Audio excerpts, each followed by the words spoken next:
In the name of the Father, and of the Son, and of the Holy Spirit.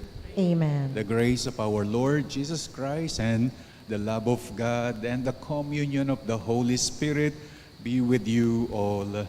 And with your spirit. Alaya pong Ninoy, tatakot siya kayong flash flood. Flash flood siya pala yung katapat na. Let's prepare ourselves to celebrate the sacred mysteries by acknowledging our sins. I confess To Almighty God and to you, my brothers and sisters, that I have greatly sinned in my thoughts and in my words, in what I have done and in what I have failed to do. Through my fault, through my most grievous fault.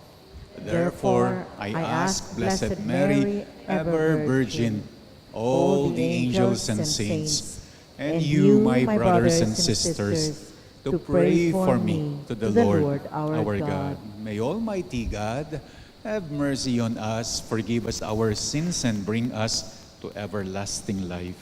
Amen.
Let us pray. Show favor, O Lord, to your servants and mercifully increase the gifts of your grace, that made fervent in hope, faith, and charity, they may be ever watchful in keeping your commands. Through our Lord Jesus Christ, your Son, who lives and reigns with you in the unity of the Holy Spirit, God, forever and ever. Amen.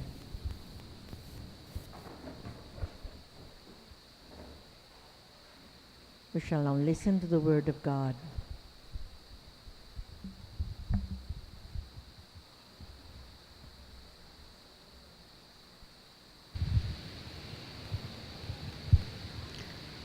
A reading from the book of Exodus. In the 3rd month after their departure from the land of Egypt, on its first day, the children of Israel came to the desert of Sinai. After the journey from Rephidim to the desert of Sinai, they pitched camp. While Israel was encamped here in front of the mountain, the Lord told Moses, I am coming to you in a dense cloud, so that when the people hear me speaking with you, they may always have faith in you also.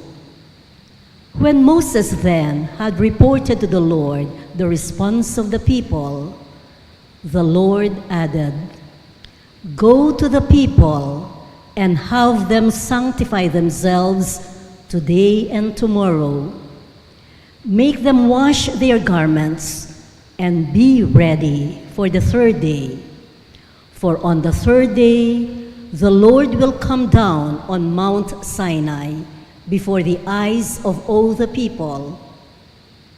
On the morning of the 3rd day, there were peals of thunder and lightning, and a heavy cloud over the mountain, and a very loud trumpet blast, so that all the people in the camp trembled.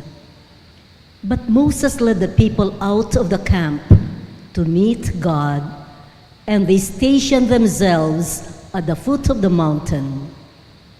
Mount Sinai was all wrapped in smoke, for the Lord came down upon it in fire.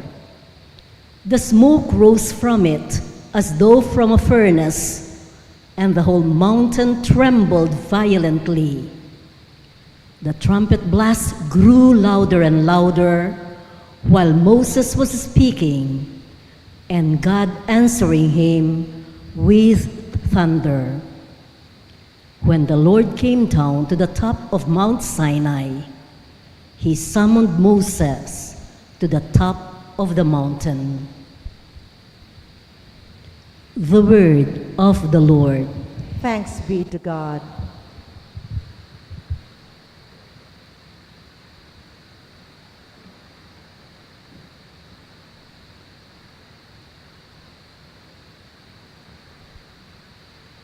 Let our response to the psalm be, glory and praise forever.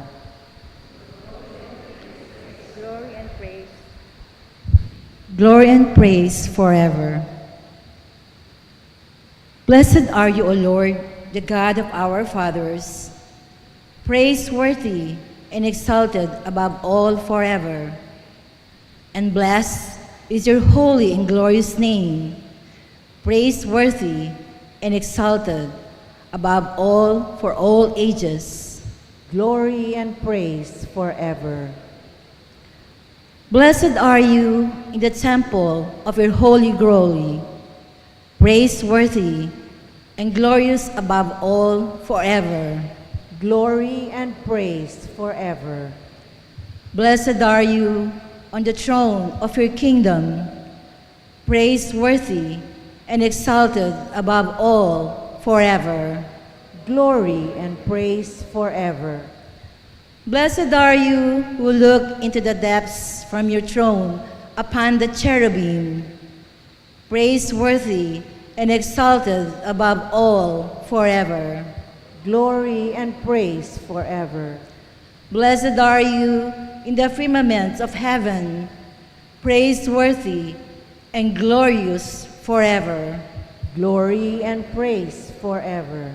We all rise to honor the Holy Gospel.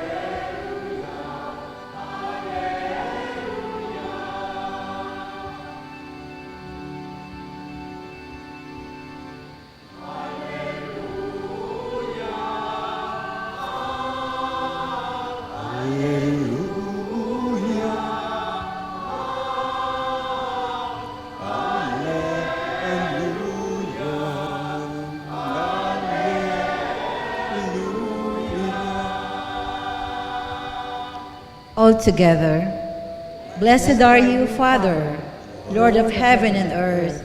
You have revealed to little ones the mysteries of the kingdom.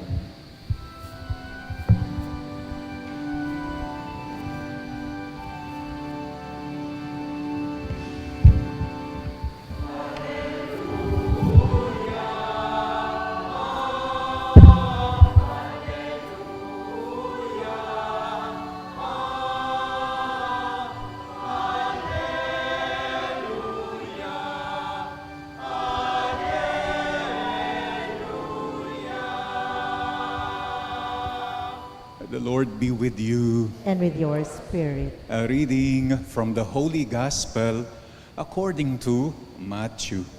Glory to you, O Lord. The disciples approached Jesus and said, "Why do you speak to the crowds in parables? Jesus said to them in reply, "Because knowledge of the mysteries of the kingdom of heaven has been granted to you, but to them it has not been granted. To anyone who has more will be given, and he will grow rich. And from anyone who has not, even what he has will be taken away. This is why I speak to them in parables, because they look but do not see. They hear but do not listen or understand." Isaiah's prophecy is fulfilled in them, which says, "You shall indeed hear but do not understand. You shall indeed look but never see. Gross is the heart of these people. They will hardly hear with their ears. They have closed their eyes, lest they see with their eyes and hear with their ears and understand with their hearts and be converted, and I heal them. But blessed are you, your eyes. Blessed are your eyes because they see, your ears because they hear. Amen. I say to you, many prophets and righteous people, they long to see what you see, but they did not see. They long to hear what you hear, but they did not hear it." My dear brothers and sisters, the gospel of the Lord. Praise be to you, O Lord Jesus Christ. I speak to them in parables, sabi ni Jesus sa kanyang mga alagad, because they look but do not see. They hear but do not listen. Nakatingin pero hindi nakakakita. Nakakarinig pero hindi nakikinig. Pwede ba yun daw? Nakatingin ka pero wala kang nakikita. Nakakarinig ka pero wala kang naririnig. Katulad ngayon na nagbimisa tayo, you can hear, definitely. And you can hear a lot. Dami mong naririnig, nagsasalita, kumakanta, ang tugtog ng organ, the ringing of the bell. Pero they don't register probably kasi your care at the very moment is not them. Your care at the very moment is yung deadline na pinapagawa sa iyo ng boss mo. Nagsisimba ka ngayon, you can see a lot, definitely, dami mong nakikita. Ang retablo, ang crucifix, the table, the altar table, the lights, people passing in front of you. Pero they don't register. Kasi your care at the moment is not in them. Your care at the moment, yung deadline na pinapagawa sa iyo ng boss mo, nakatingin pero tulala. Walang nakikita, walang napapansin, nakakarinig pero daig mo pa yung naka-earphone. At alam ito ni Jesus. Kaya for the followers to see, for the followers to hear, gumamit siya ng parable, gumamit siya ng kwento na may pag-ibig, kwento na may awa, kwento na may pananampalataya, kwento na may pag-ibig, at kwento na may awa, like the parable of the prodigal son and the parable of the good Samaritan.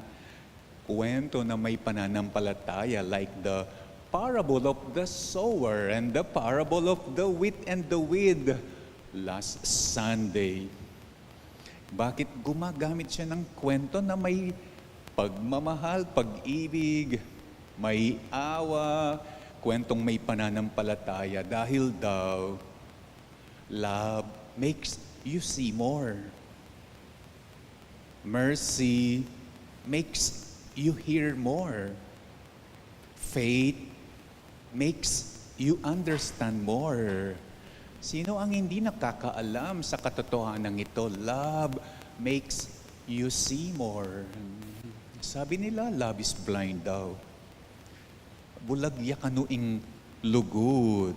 Kaya yung taong may kapintasan, nakakayanang magustuhan. Bulagya kanuing lugod. Lalaking tipong artista na i-inlove sa babaeng ang ilong ay parang makopa. Love is blind. Pag-uugaling matchin, nagugustuhan ni Miss Mahinhin. Love is blind. Hindi ba nakikita ng nai-inlove ang kapintasan? Hindi ba nakikita ng nai-inlove ang ilong na parang makopa? Hindi ba nakikita ng nai-inlove ang ugaling matchin? Bulag nga ba ang nai-inlove? Hindi naman kaya it's because love makes you see more. Ikaw na hindi in love, ang nakikita mo lang kapintasan. Pero siya na in love, hindi lang kapintasan ng nakikita niya. Meron pa siyang nakikita na hindi mo nakikita. How could that be love is blind? Is that not love makes you see more? Ikaw na hindi in love, ang nakikita mo lang ilong na parang makopa. Pero siya na in love, hindi lang ilong na parang makopa ang nakikita. Kaya nga na in love siya. Ang nakikita, meron pa siyang nakikita na hindi mo nakikita. How could that be love is blind? Is that not love makes you see more? Ikaw na hindi in love, ang nakikita mo lang ugaling matchin. Pero siya na nai-in love, hindi lang ugaling matchin ang nakikita. Meron pa siyang nakikita na hindi mo nakikita. Kaya nga na-in love siya. How could that be love is blind? Is that not more appropriate to be love makes you see more? Mercy makes you hear more. Yung daw walang awa, sarili lamang ang naririnig. Sarili lamang daw ang iniisip. Like the Levite in the parable of the Good Samaritan. Like the assistant of the priest in the parable of the Good Samaritan. Sarili lamang ang kanilang naririnig. Hindi nila narinig ang daing. Itang pete dang menlupepe king lele dalan. Pero ang may awa, hindi lang sarili ang naririnig. Naririnig din niya yung iba. Nararamdaman din niya yung iba, yung daing ng iba. Like the Good Samaritan. Kaya nga hinintuan niya. And he took care of him kasi hindi lang sarili ang narinig niya. Ang naririnig ng may awa, narinig niya pati yung daing nung sinaktan.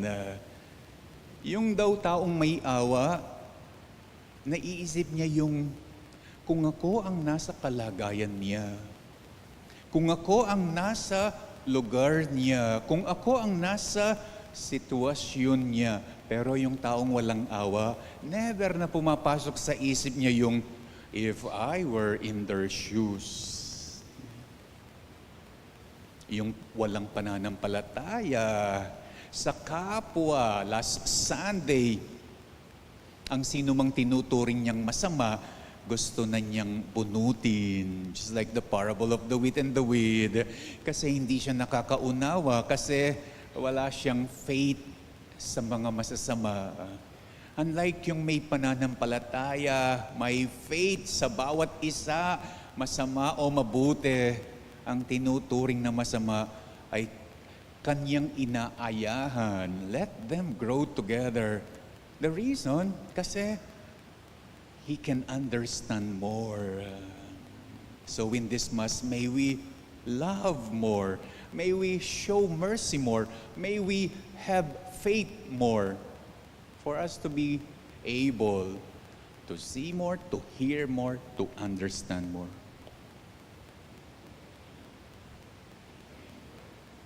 Christ teaches us through the parables. Christ is the sower of the seed of God's word. And let us now respond to his work by praying to the Father. Father of Jesus, hear us. Father of Jesus, hear us. That the church in the world may be like the rich soil yielding 100-fold harvest. Let us pray to the Lord. Father of Jesus, hear us. That the leaders of our nation may govern in a way which is pleasing to God and to its citizens. Let us pray to the Lord. Father of Jesus, hear us. That unchecked ambitions and selfishness may never choke the word of God in our lives. Let us pray to the Lord. Father of Jesus, hear us. That the sick may experience the healing power of Christ. Let us pray to the Lord.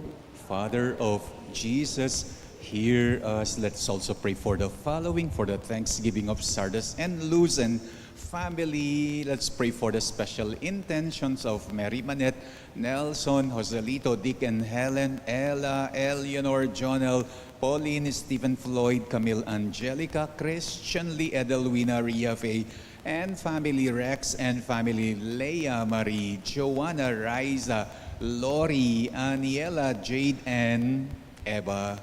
Let's pray for the speedy recovery, good health, and healing of Sister Benita, Remigio, Robia, Melissa, Marie Con, Ronnie, Perry, Rose, Milger, and Antoinette, Clarita, Irene, Pauline, Josie, Emily Nantakao, Emiliano, Luz, Biminda, Maria, Rina, Toby, and Christina Chow, and all our sick relatives and friends and those with COVID at present. Let's pray for the guidance and protection of the Holy Spirit for the families of Annie, of Antonio and Josepina, of Alfredo Jr. and Amelia, of Bert and Angie, of Imelda and Clifford Ray, of Socorro and of Eusebio and Norma.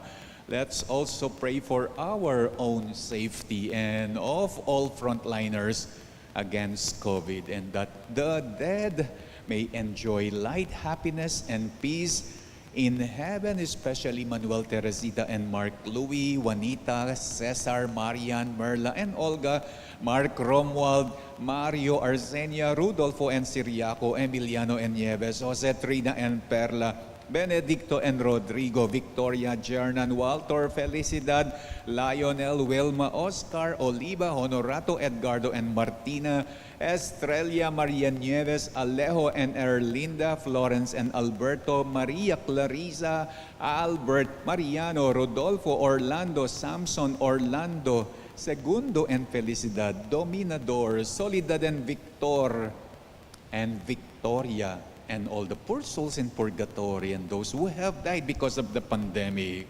We pray. Father of Jesus, hear us. Let's pray for our personal intentions.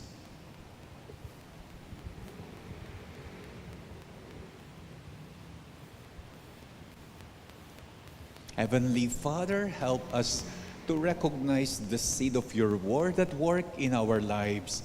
May we never get distracted by the cares of this world, but be active in your service and so produce an abundant harvest. We ask this through Christ our Lord. Amen.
pray, brethren, that my sacrifice and yours may be acceptable to God, the Almighty Father. May the Lord accept the sacrifice at your hands for the praise and glory of his name, for our good and the good of all his holy church. Let us pray.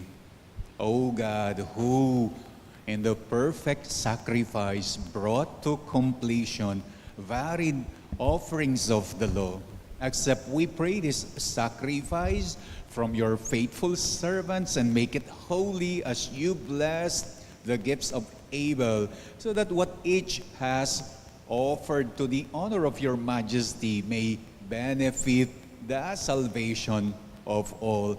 Through Christ our Lord. Amen. The Lord be with you. And with your spirit. Lift up your hearts. We lift them up to the Lord. Let us give thanks to the Lord our God. It is right and just. It is truly right and just, our duty and our salvation, always and everywhere to give you thanks, Lord, Holy Father, Almighty and eternal God, through Christ our Lord. Out of compassion for the waywardness that is ours, he humbled himself and was born of the Virgin.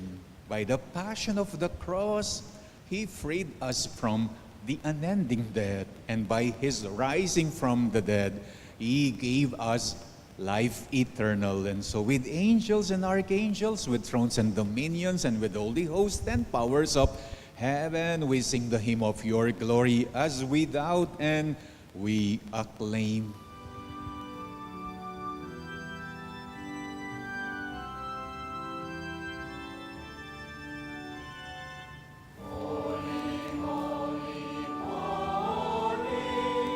Lord God of hosts, heaven and earth, full of your glory, full of your glory. Hosanna in the highest, Hosanna in the highest. Blessed is he who comes in the name of the Lord. Hosanna in the highest, Hosanna, highest, Hosanna in the highest, Hosanna in the highest. Yes, you are indeed holy, O Lord, the fount of all holiness. Make holy, therefore, these gifts, we pray, by sending down your Spirit upon them like the dewfall, so that they may become for us the body and blood of our Lord Jesus Christ. At the time he was betrayed and entered willingly into his passion, he took bread and, giving thanks, broke it and gave it to his disciples, saying, "Take this, all of you, and eat of it, for this is my body which will be given up for you."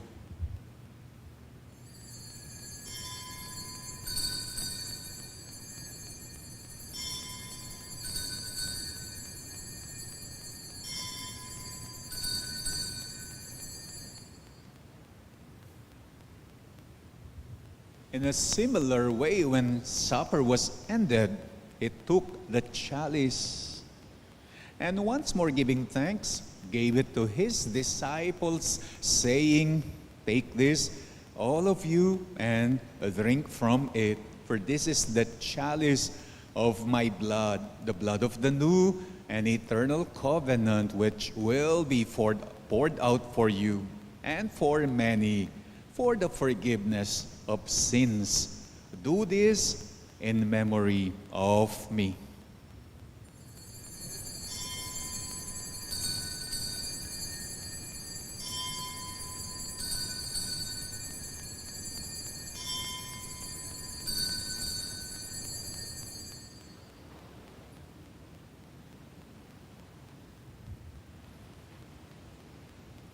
The mystery of faith.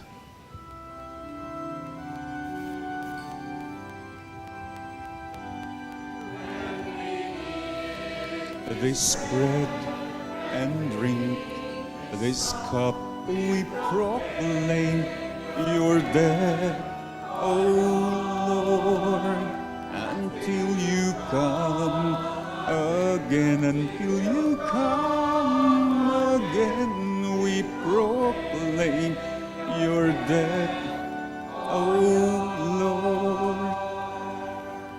Therefore, as we celebrate the memorial of his death and resurrection, we offer you, Lord, the bread of life and the chalice of salvation, giving thanks that you have held us worthy to be in your presence and minister to you.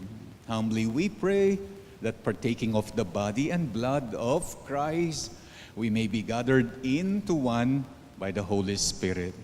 Remember, Lord, your church is spread throughout the world, and bring her to the fullness of charity, together with Francis, our Pope, Florentino, our Bishop, and all the clergy. Remember our brothers and sisters who have fallen asleep in the hope of the resurrection, and all who have died in your mercy. Welcome them into the light of your face. Have mercy on us all, we pray, that with the Blessed Virgin Mary, Mother of God, with Blessed Joseph, her spouse, with the blessed apostles, and with all the saints who have pleased you throughout the ages, we may merit to be co-heirs to eternal life, and may praise and glorify you through your Son, Jesus Christ. Through him, and with him, and in him, O God, Almighty Father, in the unity of the Holy Spirit, all glory and honor is yours forever and ever.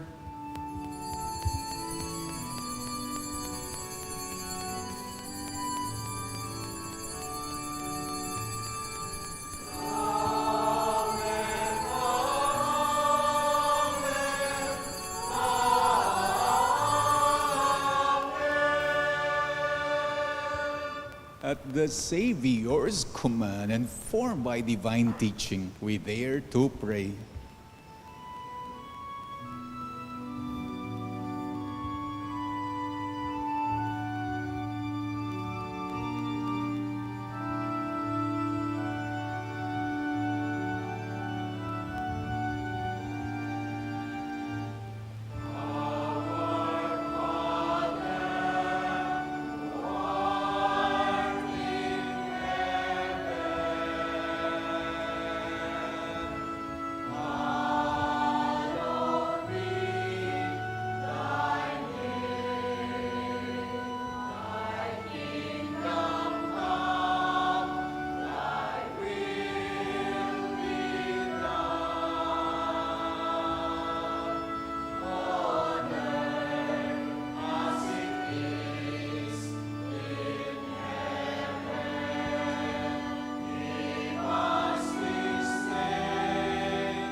Deliver us, Lord, we pray, from every evil. Graciously grant peace in our days, that by the help of your mercy we may be always free from sin and safe from all distress, as we await the blessed hope and the coming of our Savior, Jesus Christ. For the kingdom, the power, and the glory are yours, now and forever. Lord Jesus Christ, who said to your apostles, "Peace I leave you, My peace I give you. Look not on our sins, but on the faith of your church, and graciously grant her peace and unity in accordance with your will, who live and reign forever and ever. Amen. The peace of the Lord be with you always. And with your spirit. Let us now offer each other the sign of peace.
God, you take away the sins of the world. Grant us peace. Grant us peace. Behold the Lamb of God. Behold him who takes away the sins of the world. Blessed are those called to the supper of the Lamb. Lord, I am not worthy that you should enter under my roof, but only say the word, and my soul shall be healed.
Let us pray.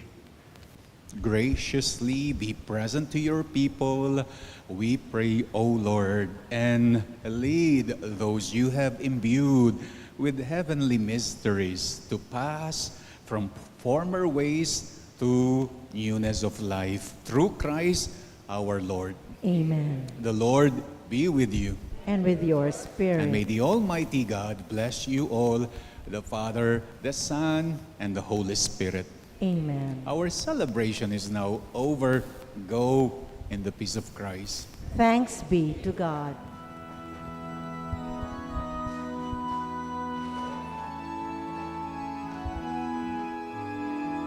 Pakiusap po, wag lang po masyadong magmamadali habang papunta sa harap. Don't rush, please.